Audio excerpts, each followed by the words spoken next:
Y es una serie que vamos a tratar de analizar claramente y contestar algunas preguntas muy importantes, como ¿a qué tiempo podríamos llamar bíblicamente el tiempo del fin? ¿Cuándo podríamos saber bíblicamente que la historia ha llegado al final de la humanidad? ¿Acaso podríamos responder que será cuando explote o estalle la Tercera Guerra Mundial, que será lo que acabará con la humanidad? ¿O será la segunda venida de Cristo lo que termine la historia humana? Y todas estas preguntas las vamos a responder en esta serie del libro de Daniel, porque el libro de Daniel contiene las más claras profecías de toda la Biblia en cuanto a los tiempos del fin. La conferencia anterior, esta es la segunda parte que compartí hace algunas horas, vimos claramente un panorama de todo el libro de Daniel y de las profecías de Daniel que culminan con el capítulo 12. Pero la ventaja de que tú traigas tu Biblia ahorita es que si la abres en el capítulo 11, del 40 al 45, que es lo que antecede al capítulo 12 de Daniel, encontramos que en estos 5 versículos anteriores al capítulo 12 encontramos las guerras final del anticristo, donde él va a enfrentarse con el rey del sur, el rey del norte, posiblemente va a mudar su campamento el anticristo de la zona del Medio Oriente a Jerusalén, porque el capítulo 11 de Daniel termina diciendo que plantará las tiendas de su palacio entre los mares y el monte glorioso y santo, mas llegará a su fin y no tendrá quien le ayude. Vemos pues que el capítulo 11 termina describiendo el anticristo ya en Jerusalén, donde ya tiene sus cuarteles generales, lo que nos indica que no siempre, cuando el anticristo surja, tal vez firme el tratado de paz con los judíos 3 años y medio antes, pero posiblemente él tenga sus cuarteles en Irak o en Siria o en esa región del Medio Oriente.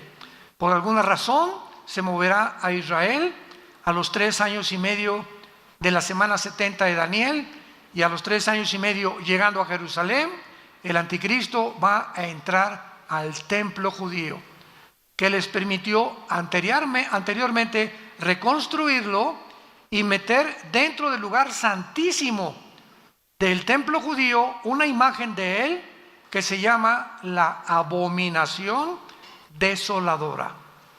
Este término, abominación desoladora, es una imagen que en el capítulo 13 del Apocalipsis se nos explica que el falso profeta va a hacer que el mundo adore esta imagen. Y en el momento en que el anticristo introduzca esta imagen suya en el lugar santísimo, desde luego profanando y burlándose ya claramente de los judíos, Cristo dijo en Mateo 24:15, cuando vean la abominación desoladora, hablándoles a los judíos, que habló el profeta Daniel, corran a los montes, porque habrá tribulación como jamás la ha habido en toda la historia. Entonces el capítulo 12 del libro de Daniel inicia diciéndonos, en aquel tiempo, ¿cuál tiempo? Corresponde al versículo anterior. En el tiempo en que el anticristo se mude a Jerusalén, en ese tiempo que es a los 3 años y medio de la semana 70 de Daniel, se levantará Miguel, el gran príncipe que está de parte de los hijos de tu pueblo. El arcángel Miguel tiene asignada la misión especial y la responsabilidad, el deber de proteger y de cuidar al pueblo judío. Y esta es la razón, y nos da la respuesta de por qué Israel, a pesar de que todos los primeros 5 grandes imperios, desde el imperio egipcio, asirio, babilónico, los medos persas, los griegos y los romanos, 6 imperios, el romano fue después de Daniel, desde luego en tiempos de Juan, 6 imperios, que el último romano fue el que lo crucificó, fue el que destruyó Jerusalén y fue el que hizo que los judíos se esparcieran en todas las naciones del mundo, el imperio romano.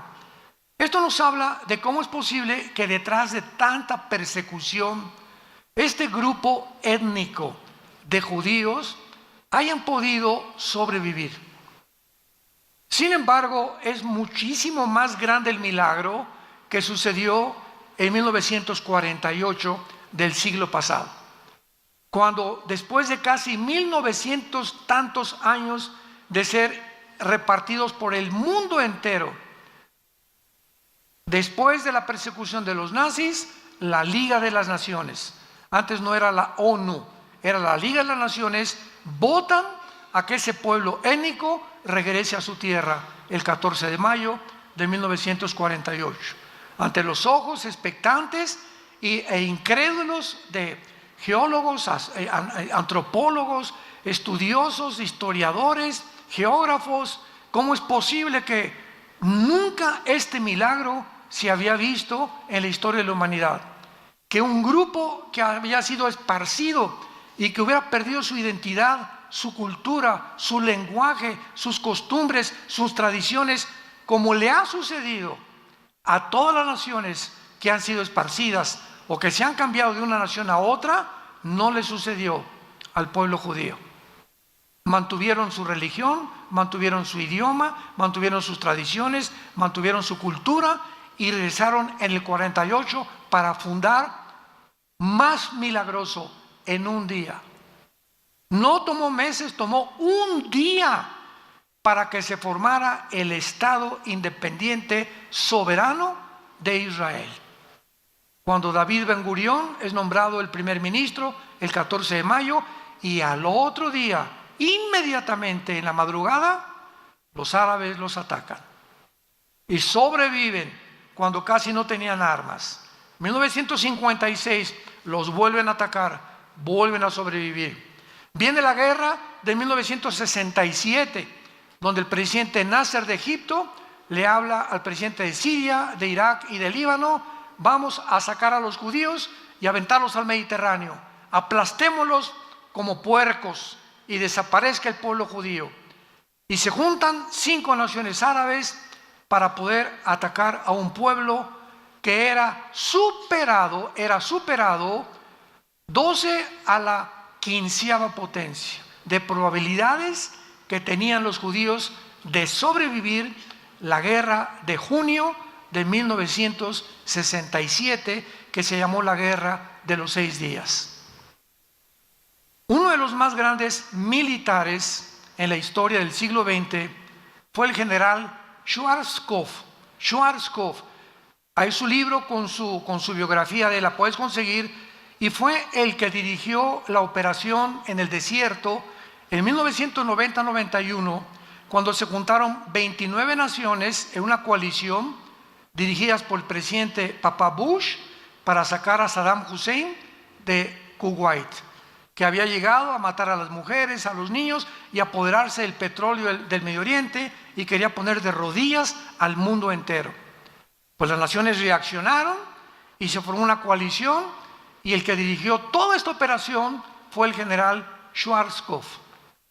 El general Schwarzkopf, cuando leí sus memorias hace algunos años, escribe lo siguiente: yo estudié en West Point, la mejor academia militar en Estados Unidos, y estudiamos las guerras del Peloponeso, las de Napoleón Bonaparte, de Carlomagno, los increíbles avances de Alejandro el Magno, que en casi 10 años conquista todo el Medio Oriente y parte de Europa y África, y todo Gengis Khan, y nunca en la historia de la milicia, escribe el general Schwarzkopf, había habido una guerra tan milagrosa, donde no tenían 0 probabilidades de sobrevivir, como la guerra de los 6 días.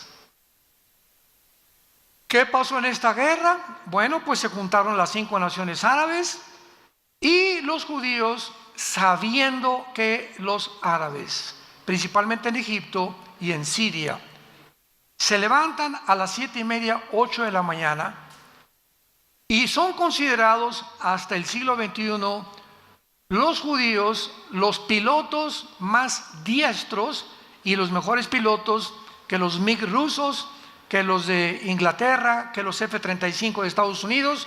Los pilotos judíos se consideran los mejores pilotos del mundo. Ahora que fuimos a Israel, nos contaron nuestros guías que tienen las bases. ¿Dónde creen ustedes que tienen las bases ahora? Debajo de la tierra. Y de repente voy, ¡rum!, y sale un avión y voltea así, ¿dónde está? Se cierra inmediatamente, camuflajeado, el lugar de donde salió el avión. Ahora los aeropuertos militares y del Mossad se encuentran subterráneos. Increíble. Bueno, se levantan los judíos el 1 de junio a las 5 de la mañana y a las 6 de la mañana se dirigen al aeropuerto de Egipto y bombardean y acaban con toda la aviación egipcia en media hora. Se van a Siria y acaban con todos los aviones de sirios. Se van a Irak y acaban con todos los de Irak. En menos de 3 días tenían el control del aire. Y teniendo el control del aire, tienes el control terrestre del ejército y de la marina, si es que la marina va a intervenir. Que en este caso no intervino, no hubo necesidad. Y en 5 días habían llegado a las colinas del Golán, entraron a Jerusalén por primera vez desde que en el año 70 después de Cristo fueron expulsados, y ellos regresaron y entraron hasta las colinas del Golán, al norte de Israel, junto al mar de Galilea, que es la frontera con Siria. Se apoderaron de la frontera con Siria, las colinas del Golán, y al 6.º día, la Liga de las Naciones les mandó un recado: párenle. Y qué increíble que terminó la guerra en 6 días. ¿Saben por qué? Porque el 7.º tenían que descansar. Parecería una coincidencia, ¿no? Pero así fue como sucedieron las cosas. Bueno, pasó el tiempo y tuvieron que volver las colinas cerca de Egipto. Tuvieron que, Jerusalén se tuvo que partir. Ahora que fuimos a Jerusalén vimos del muro de los lamentos, que es el lado oriental, ¿verdad? Occidental es de los judíos, el otro donde está la mezquita Omar es de los musulmanes todavía. Y entonces está repartido Jerusalén entre unos y entre otros. El banco oriental es de los palestinos, la franja de Gaza es de los palestinos, pero se quedaron con las colinas del Golán, que son la frontera con Siria. Y dijeron: esto no lo negociamos jamás, porque el día que negociemos que entregar las colinas del Golán, el ejército sirio lo tendríamos en la frontera de nuestro país y nos amenazaría con acabar completamente con la nación, que fue lo mismo que hizo Putin en Ucrania. Dice Putin: si entra la OTAN o las naciones de Europa a Ucrania, desaparezca Rusia, porque de Ucrania a Moscú hay 15 minutos en que llegue cualquier misil. Y lo que quería Putin, ¿verdad?, invadir Ucrania para poder impedir que la OTAN entrara, pudieran misiles. Bueno, esto ya es otro cuento, pero es como también si en México y le dice Rusia al gobierno de México o China: vamos a poner misiles apuntando a Estados Unidos. ¿Ustedes creen que los gringos lo van a permitir? ¿Lo van a permitir? Digo, por el amor de Dios. ¿Qué fue en el 1962? Llega Nikita Khrushchev y pone misiles en Cuba apuntando a Estados Unidos. 1962. Y los satélites le dicen al presidente John Kennedy: hoy están los rusos en Cuba apuntándonos con satélites. Esto no puede ser. Inmediatamente John Kennedy habla con Khrushchev: o lo sacas o entramos a la Tercera Guerra Mundial. Duró 2 semanas el conflicto de 1962. Hay películas de esto, muchas de ellas han hecho. Khrushchev, gracias a Dios que se puso las pilas, ¿verdad?, y sacó sus misiles y se evitó desde la Segunda Guerra Mundial una Tercera Guerra Mundial en 1962. Ahora vuelve a suceder con la invasión de Putin en Ucrania, pero esto vemos claramente en la nación de Israel, que de qué forma los judíos han sobrevivido milagrosamente. Y dice la Biblia: se levantará Miguel, el gran príncipe que está de parte de tu pueblo. Ahora, a continuación, el capítulo 12, que culmina con un libro maravilloso que es Daniel. Dice el Espíritu Santo que cuando se levante Miguel, en el tiempo en que el anticristo, versículo anterior, ponga sus tiendas de campaña o sus cuarteles generales en Jerusalén, será tiempo de angustia. Es muy importante a todos ustedes que les gustan las profecías, porque la palabra angustia se traduce en todo el libro de Daniel, en Jeremías y en Isaías, con la palabra Sarah, con T-Z-A-R-A-H, Sarah, que es y siempre relacionado con los 7 años de la tribulación. Veamos un ejemplo en el libro de Jeremías, capítulo 30, versículo 7. Cuán grande es aquel día, tanto que no hay otro semejante a él. Tiempo de tzará, tiempo de angustia para Jacob, pero de ella será librado. Vemos aquí claramente que este tiempo de angustia es para, no la iglesia. Jacob representa a Israel, que fue el papá de las 12 tribus. Entonces, el tiempo de las 70 semanas está destinado a Israel, no a la iglesia. Es una de las tantas evidencias que la iglesia no atravesará la tribulación. Entonces, es importante todos estos puntos y todos estos detalles, porque el tema de la gran tribulación o el tiempo de angustia mencionado aquí es un tiempo continuamente usado por los profetas y todos sin ninguna excepción. En el Antiguo Testamento, cuando oigas el día de Jehová, el día de la ira de Jehová, el día terrible de Dios, el día del Señor, todos estos términos se refieren al tiempo de angustia que se está mencionando en el capítulo 12, versículo 1 del libro de Daniel. Y Cristo en Mateo 24, versículo 15 al 21, manda esta advertencia a los judíos y les dice: cuando vean ustedes la abominación desoladora, cuando el anticristo vean que se mete al templo, en este momento huyan a los montes. Mateo 24, 15 al 21, porque será tiempo de gran tribulación como nunca jamás lo ha habido desde entonces. Y luego dice en el Evangelio de Lucas, capítulo 21, versículo 34, mirad también por todos ustedes, que sus corazones no se carguen de glotonería y embriaguez y de los afanes de esta vida. Y venga de repente sobre vosotros aquel día. ¿Cuál es aquel día? Se le llama día de 24 horas, hay días de un año, para Dios 1000 años es como un día, etcétera, etcétera. Aquí está refiriéndose a todo el tiempo de la tribulación. Porque como un lazo vendrá sobre todos los que habitan sobre la faz de la tierra, velad pues en todo tiempo, orando para que sean tenidos por dignos de escapar de todas estas cosas que vendrán y de estar en pie delante del Hijo del Hombre.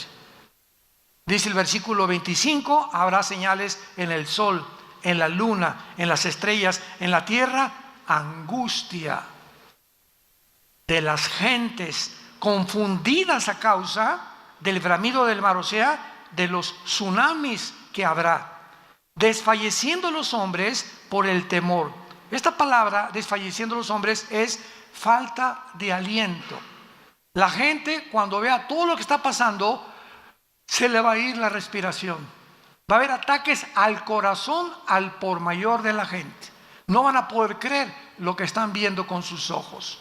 Desfalleciendo los hombres por el temor y la expectación de las cosas que vendrán sobre la tierra, porque las potencias de los cielos serán conmovidas.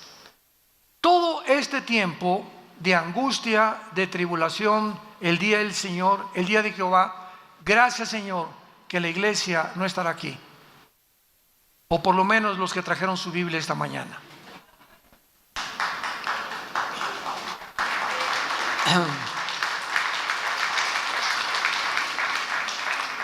Ahora es interesante que desde el Antiguo Testamento, por ejemplo en el libro de Deuteronomio, capítulo 4, versículo 30, se profetizó esta angustia y este tiempo para Israel. Y dice, cuando estuvieran en angustia, la misma palabra, Sará, que se usa en Daniel 12:1. Cuando venga este tiempo de angustia, que no era tan claro cuando escribió Deuteronomio, y te alcanzaren todas estas cosas, sí en los postreros días. Esta palabra en el hebreo, a los que les guste apuntar, apúntala, porque será la palabra clave en el libro de Daniel. Acharit, como suena con CH, Acharit, Yom con Y, que se traduce postreros días o los últimos tiempos. Esta profecía está claramente detallada y apunta al final de la historia de Israel. Y les dice Moisés, cuando en aquel tiempo de angustia les alcance todas estas cosas, y si se volvieran a Jehová su Dios y oyeren su voz, porque Dios misericordioso es, no te dejará, ni te destruirá, ni se olvidará del pacto que les juró a sus padres. Dios les dice con muchos años de anticipación a los judíos, viene un tiempo para ustedes peor que el de los nazis. Nosotros ahora lo conocemos, creemos que el de los nazis fue la persecución y el holocausto más grave que desde que los expulsaron a los judíos de España y los han perseguido durante 1900 años, pero el tiempo de la tribulación, dice la Biblia, nunca habrá un tiempo tan cruel, tan sanguinario, tan feroz, tan salvaje como en el tiempo cuando el anticristo los vuelva a perseguir. Hitler será como Pinocho comparado con el anticristo, de lo que no nos imaginamos que vendrá sobre el mundo entero. Y desde aquí se les advierte, si ustedes en ese tiempo se vuelven a mí, los voy a salvar. Y esto lo vemos claramente en Isaías capítulo 29, también en el Antiguo Testamento, y lo dice de la siguiente manera. Perdón, es Isaías capítulo 29.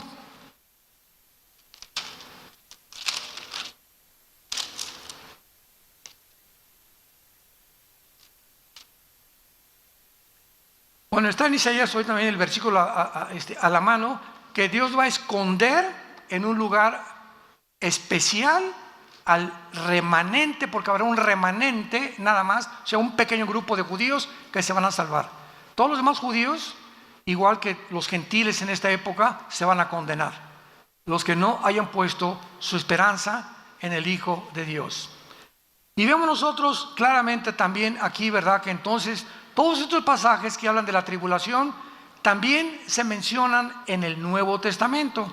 El apóstol Pablo en la segunda carta a los tesalonicenses, segunda carta a los tesalonicenses capítulo 2, versículo 8, hablando de este tiempo, escribe Pablo: y entonces se manifestará aquel inicuo, que es el anticristo, a quien el Señor matará con el espíritu de su boca y destruirá con el resplandor de su venida.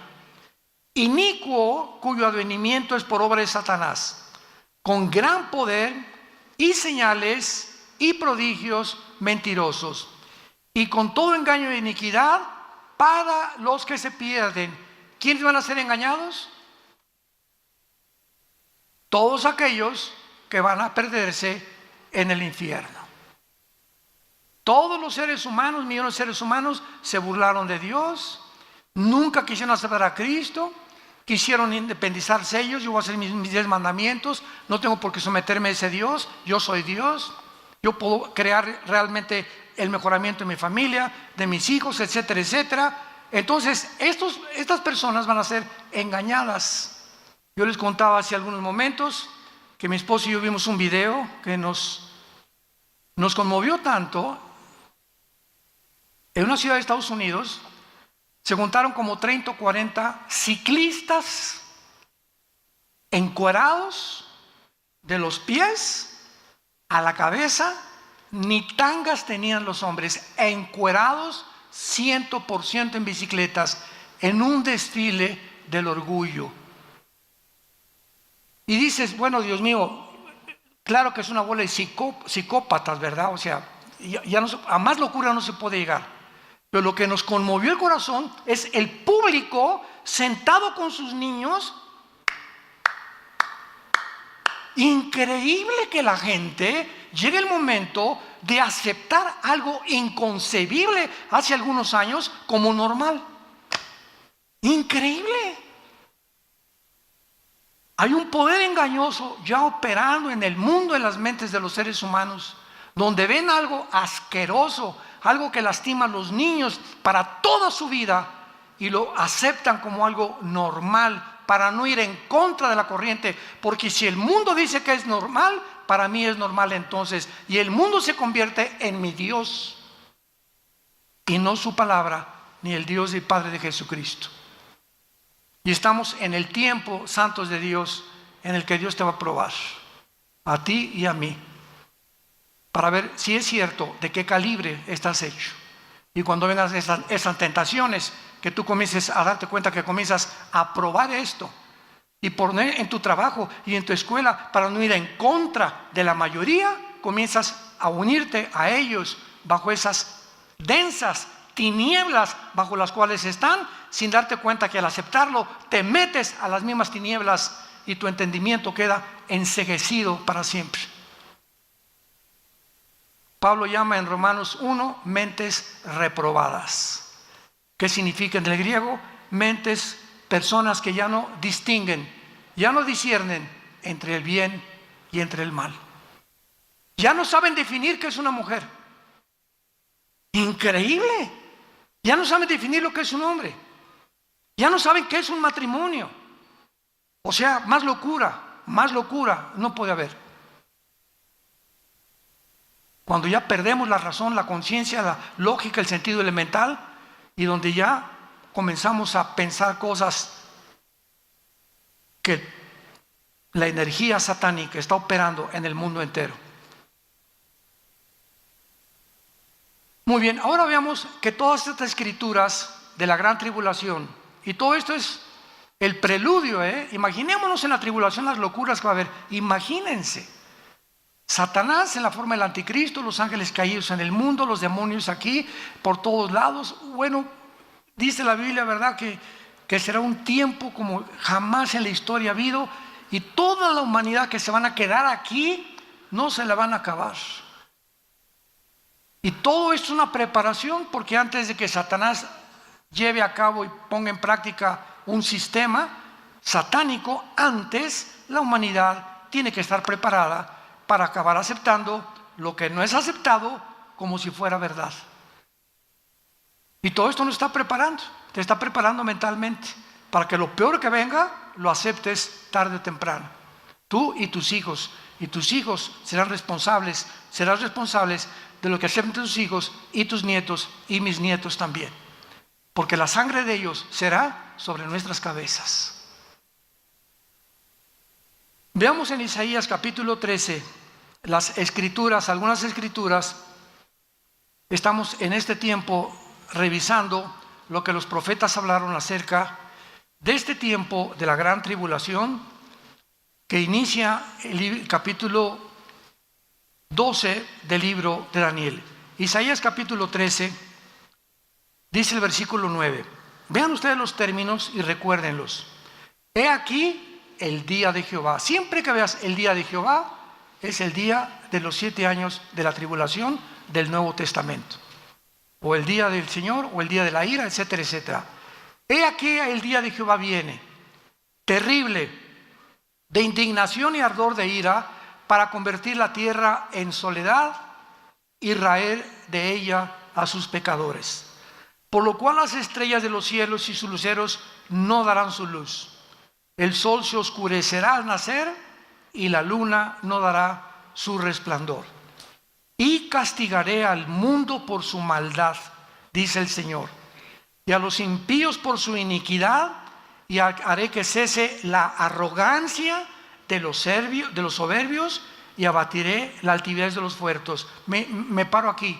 ¿Por qué Dios escoge un pecado en particular para atacar y condenar ese pecado en el tiempo de la tribulación?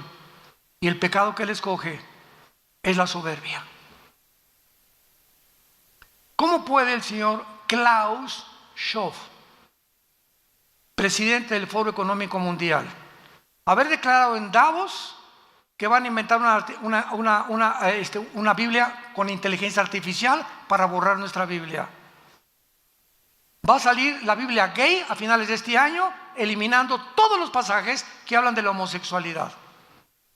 ¿Cómo puede el consejero de Klaus Schwab, director del Foro Económico Mundial, Noah Harari, un judío, decir esto? La Biblia no es un mito, Cristo nunca vino al mundo, no existe, seremos dioses. La tecnología y la genética nos ayudarán a crear, escuchen estas palabras, una super raza humana. Digo, esto es lógico porque desde hace cuánto que se promulgó la teoría de la evolución, más de un siglo, por Carlos Darwin. Y si llegamos a la conclusión, al aceptar la teoría de la evolución, que somos amibas,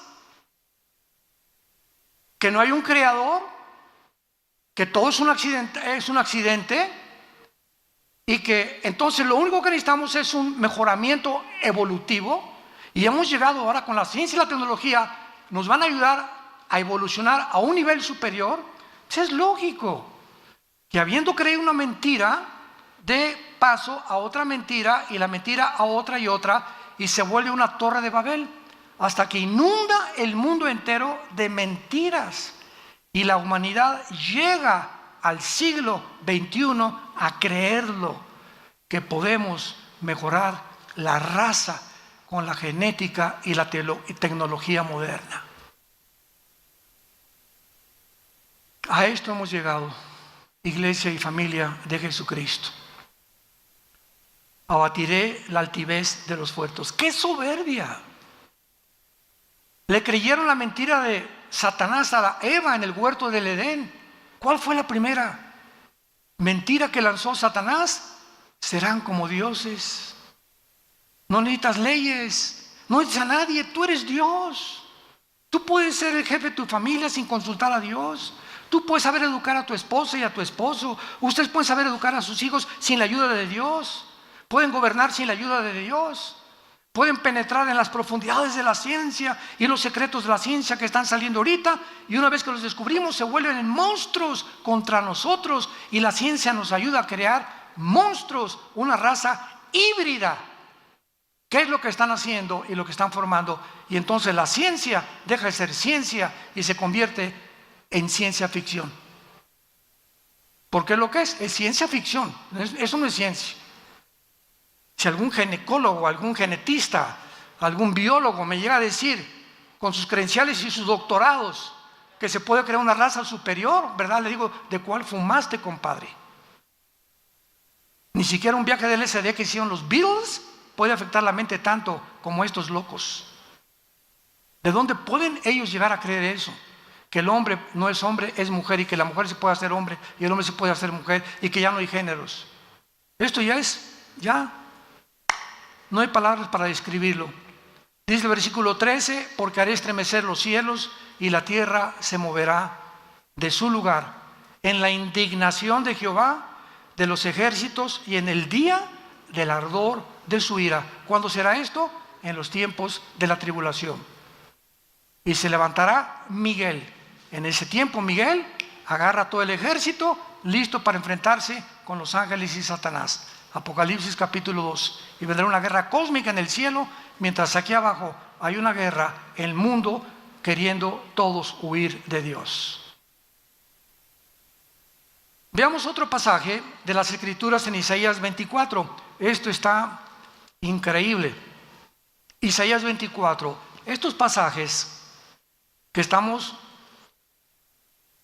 describiendo el tiempo de la tribulación fueron escritos hace 2000, apúntalo en tu Biblia, 700 años. El libro de Isaías, ahora que fuimos a Israel, entramos al Museo del Holocausto y nos enseñaron los rollos del Qumran, que en 1947-48, cerca del Mar Muerto, descubrieron unos esenios, es un grupo, una secta que se formó en Israel, en unas jarras de barro, y ahí está el rollo de Isaías, así como está en los rocos, exactamente como lo tenemos, y rodea todo el Museo del Holocausto. Ahí está escrito originalmente tal como se encuentra aquí. Documentos de la Ilíada, de la Odisea, de cualquier escritor que tú me has dicho, de Platón, de la República de Platón, de Sócrates, de Demóstenes, de Zenón, de cualquier filósofo o escritor que tú me quieras mencionar, no existen más documentos originales que los que tiene la Biblia. No, la Biblia es hecha por hombres, no saben ni lo que estás diciendo. ¿Quién te lo dijo? Mi maestra de secundaria, con razón. Con razón, comenzamos a creer todo lo que dicen los noticieros, porque el ataque es contra la palabra de Dios y comienzan a hablar cosas que ni siquiera saben. Dice Isaías 24, versículo 3 en adelante. Escuchen esto: la tierra fue escrito hace 2700 años, enfatizo.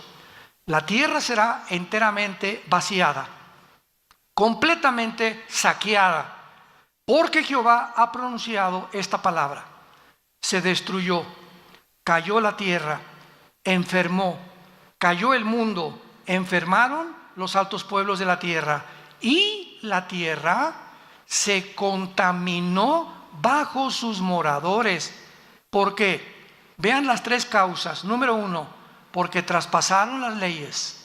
2, falsearon el derecho. Y 3, quebrantaron el pacto sempiterno. Por esta causa, la maldición consumió la tierra y sus moradores fueron asolados. Por esta causa fueron consumidos los habitantes de la tierra y disminuyeron los hombres. Número 1, hemos traspasado las leyes de Dios.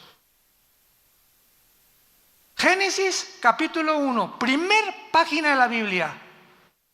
La uva va a producir la semilla que tiene uvas, no naranjas, ni papayas, ni chabacanos, uvas, porque el conocimiento y la información, dice Dios, que le puse a la uva, contienen los nutrientes y los minerales que no tiene la de la naranja ni la de la manzana. Las manzanas van a producir de acuerdo a las manzanas. Los perros siempre serán perros y nunca se va a cruzar un perro con una gata, porque el ADN del perro es diferente al de la gata. El rinoceronte no se puede cruzar con la yegua, ni el camello con un chivo. No mezclen nunca jamás las semillas. Desde antes que en 1860 Mengel comenzara a descubrir las herencias o la ley de la herencia, hasta 1954 del año pasado, del siglo pasado, el doctor Crick y el doctor Watson les dan el premio Nobel de Medicina por descubrir la molécula del ADN, el ácido desoxirribonucleico.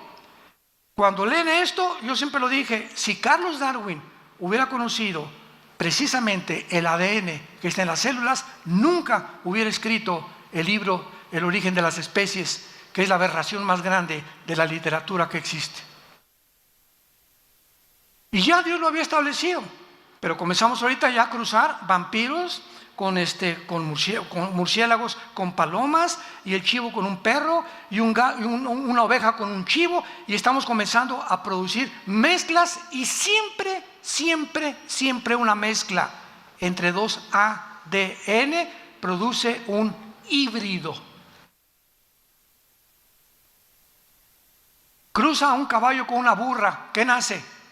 Una mula, y las mulas son híbridas porque violaron las leyes de Dios. Por esta maldición viene sobre el mundo. No le eche la culpa a Dios, somos nosotros los que nos hemos creído dioses y podemos nosotros creer que podemos manipular la genética a nuestro antojo. Hemos falseado el derecho, ya no hay justicia en ningún lado. Los niños son traficados. Las Naciones Unidas, que es la institución que desde 1946-47 se formó para poder realmente traer respeto entre nación contra nación y poder defender los principios morales y éticos de las naciones, se convierte en el gran enemigo de las naciones, tratando de decretar la pedofilia como algo legal. Hemos falseado el derecho. Y hemos quebrantado el pacto sempiterno. ¿Cuál es el matrimonio? ¿Cuál es la institución más santa, más sagrada que existe en la Biblia? El matrimonio. No hay institución más santa y más sagrada que el matrimonio, porque es el vínculo y el bastión de toda sociedad. Las naciones están formadas por familias. Y cuando la familia es destruida, y cuando ya son 2 hombres y 2 mujeres los padres de los niños, es cuando decimos, hemos quebrantado, nos hemos vuelto locos de creer que puede funcionar. Y finalmente les doy una estadística que les va a poner los pelos de punta, y es la siguiente. No lo dice la Biblia, lo dice los doctores de psiquiatría y psicología en Los Ángeles, California y en Nueva York. Escuchen esto. El 65% de las personas que se han hecho operaciones de cirugía para cambiarse de sexo o los transgénero se han acabado suicidando. El 65% de un ser humano que cree que no es lo que Dios lo creó, porque si tengo el cromosoma Y, soy varón. Y si mi mente me dice que no soy lo que mi biología y mi genética me dice, es porque mi problema no es físico, mi problema es mental. Traigo aquí tornillos flojos, aflojados por demonios que quieren robar mi identidad y decirme que no soy lo que Dios me creó. Y ese cambio entre mi mente y la genética hacen que se vuelva produzca una chispa en mi cerebro y en mis neuronas que me acaban finalmente volviendo loco para quitarme la vida. Porque acabas sabiendo que ya no sabes ni lo que eres. 65% de los transgéneros se quitan la vida. Vivimos un mundo cruel, un mundo ciego, un mundo en tinieblas, donde la luz está aquí en la palabra de Dios. Porque de tal manera amó Dios al mundo que ha dado a su Hijo unigénito, para que cualquiera de ustedes que en Él crea no se pierda, mas tenga la vida eterna. Mas Dios muestra su amor para con nosotros en que siendo aún pecadores, Cristo murió por nosotros. Despreciado y desechado entre los hombres, varón de dolores, experimentado en quebranto. Como que escondimos de Él el rostro, fue menospreciado y no lo estimamos. Le pusieron espinas en la cabeza y clavos en los pies. Y a los 3 días abrió la tumba para decirnos, yo soy la resurrección y la vida. Tu vida no va a acabar en la tumba, ni cuando te cremen. Tu vida después de la tumba sigue continuando y solamente hay 2 lugares: te reunirás conmigo o te condenarás eternamente. Y nunca digas que yo te condené. Como decíamos ahora que estábamos en Israel, decía el guía, si alguno nos bajamos del camión a un Belén, por ejemplo, y ahí está la hermana Chole comprando y el camión se fue, nunca diga, la dejamos, ella se quiso quedar. No me echen la culpa, dijo el guía. Y así es Dios, como me dijo una viejita un día, Dios no manda a nadie al infierno, porque es un Dios bondadoso y misericordioso. Le dije, amén, amén, amén. Ellos se van solitos. Dios no manda a nadie a la condenación. Para eso mandó a su Hijo. Él no quiere que te pierdas, quiere salvar tu familia, tu matrimonio y tus hijos. Pero tenemos que obedecer el Evangelio de su gracia. Padre, te damos gracias en esta mañana por tu preciosa palabra. La única luz que tenemos, nada hay torcido ni perverso en ella. Toda ella es recta al que entiende y razonables a los que han alcanzado la sabiduría. Aún en nuestra vejez estaremos fuertes y vigorosos y daremos fruto. para anunciar que tú eres la fortaleza de nuestra vida. Y aun cuando los muchachos corren y se cansan, los que esperamos en ti tendremos alas y nuevas fuerzas como el águila. Simplemente porque obedecemos y hemos creído que tu palabra es verdad. En esta mañana muchos de ustedes que nos ven a través de los medios de comunicación que no tienen a Jesucristo, que en esta mañana Dios te ha hablado y te ha dicho que tal vez pueda ser que es la última vez que Dios te habla. Ábrele tu vida a Jesús con estas palabras: Señor, perdona mis pecados. Sé que mi vida no te agrada y he vivido en un mundo de tinieblas, de desobediencia, de ansiedad, de estrés, de falta de esperanza. Mas ahora creo que tú resucitaste entre los muertos y te pido que entres a mi vida en este instante como mi Señor y Salvador. Creo que con tu sangre en la cruz pagaste toda la cuenta de todos mis pecados y nunca tendré suficientes palabras para decirte gracias. Gracias por tan grande salvación. En el nombre de Jesús. Amén. Dios bendiga su palabra. Los cielos y la tierra pasarán, pero mi palabra permanecerá.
In the glow of the digital sky, I'm floating through the night,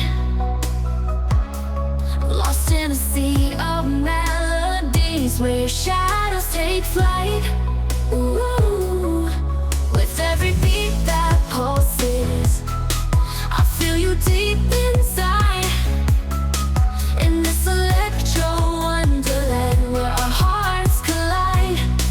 Ooh, colors blend with feelings as the rhythm sets me free.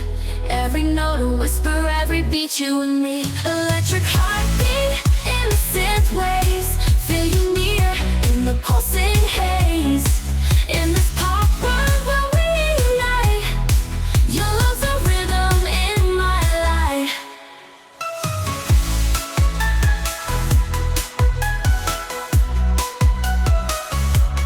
Under the shimmer of the stars, our silhouettes entwine. In this kaleidoscope of love, where the past and future align. Ooh, with every step I take, I feel your presence strong. In this digital symphony where our hearts belong. Ooh, colors blend with feelings as the rhythm sets me free. Every note a whisper, every beat, you and me. Electric heartbeat in the synth waves, feel you near in the pulsing haze. In this pop world where we unite, your love's a rhythm in my life. In the silence between the beats, I find your voice. In the flicker of the lights, I see your choice. Together